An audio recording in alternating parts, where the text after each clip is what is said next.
Frères et sœurs, à nouveau, bonjour.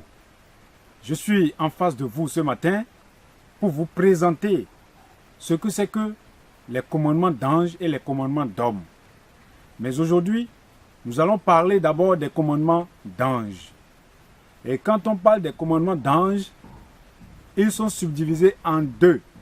À savoir, nous avons premièrement les commandements d'anges célestes, c'est-à-dire les anges revêtus du Saint-Esprit.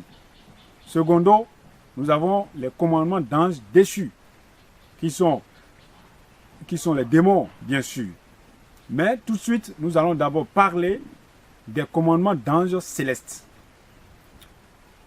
En vérité, la définition vraie de ce qu'on appelle commandement d'ange, il est question de tous les commandements symboliques, rudimentaires et rituels, ainsi que des lois morales, cérémoniales aussi, qui ne peuvent point du tout donner la vie éternelle à aucune âme.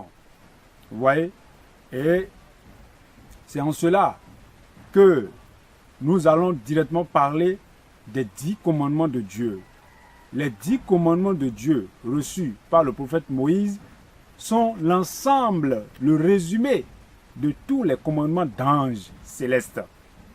Et ces 10 commandements de Dieu ne donnent point la vie éternelle à l'âme. Et si je vais encore parler, toutes les lois lévitiques, je n'ai pas compté, mais les gens ont dit qu'il y a 613 lois lévitiques. Si c'est vraiment ça, toutes ces 600 lois lévitiques, nous devons comprendre que ce sont des commandements d'anges célestes qui ne donnent point la vie éternelle à l'âme. Et même ceux-là qui avaient reçu, le prophète Moïse, qui avait reçu ces lois et qu'il avait transférées au peuple d'Israël, aucun d'entre eux n'avait jamais pu observer cela. Voilà la raison pour laquelle Acte 7, verset 53 nous confirme. Vous qui avez reçu la loi d'après des commandements d'anges et qui ne l'avez point gardée. Il était question du peuple d'Israël. Le peuple d'Israël avait reçu les commandements d'anges, mais il n'avait pas pu observer aucun d'entre eux. Vous voyez? Et donc, tout ce que Aaron et ses fils faisaient, et on appelle le sacerdoce lévitique, vous devez comprendre que le sacerdoce lévitique est en vérité un sacerdoce qui vient des anges. Et ce n'est pas le parfait. Ce n'est pas le parfait, c'est la loi. Et quelle loi? La loi de la condamnation. Donc toutes les lois qui ne peuvent pas donner la vie éternelle à l'âme, quand bien même c'est révélé par un ange céleste, vous devez comprendre que ce sont des commandements d'anges. Et c'est en cela que nous allons lire Hébreux 7, le verset 11 au verset 12, ainsi que le verset 18 au verset 19, qui nous dit ceci. Si donc la perfection avait été possible par le sacerdoce lévitique, car c'est sur ce sacerdoce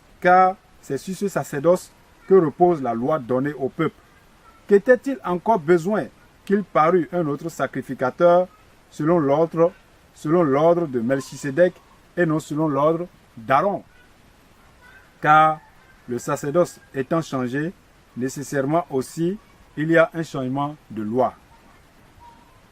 Il y a ainsi abolition d'une ordonnance antérieure à cause de son impuissance et de son inutilité.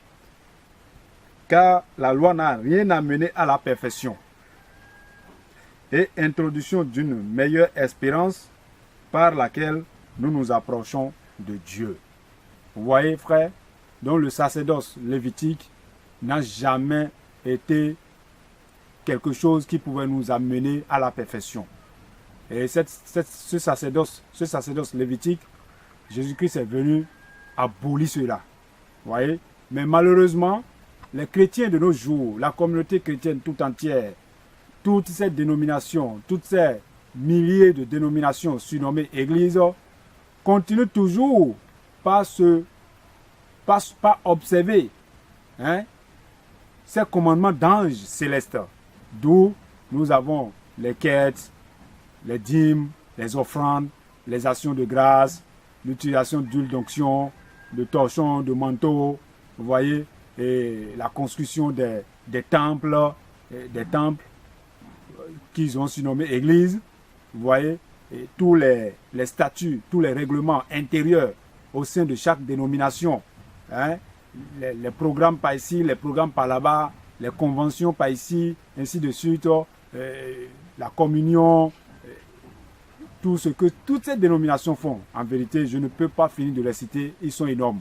Donc toutes ces pratiques de toutes les dénominations de nos jours, surnommées Église, sont des commandements d'ange et ne donnent point la vie éternelle à aucune âme. Et il faut que ces chrétiens se repentent de ces commandements d'ange afin de rechercher le véritable commandement du Seigneur, les véritables commandements du Seigneur Jésus-Christ qui donnent la vie éternelle à l'âme. Voilà donc, frères et sœurs, ce que j'ai à vous présenter. Vous devez simplement noter en résumé que tout ce que les chrétiens de nos jours font, toutes leurs pratiques, toutes les dénominations, surnommées Église, toutes leurs pratiques sont appelées commandements d'anges célestes. Et cela ne sauve point. Vous devez donc vous repentir. Je vous dis infiniment merci et restez toujours câblés pour la suite des détails. À très vite.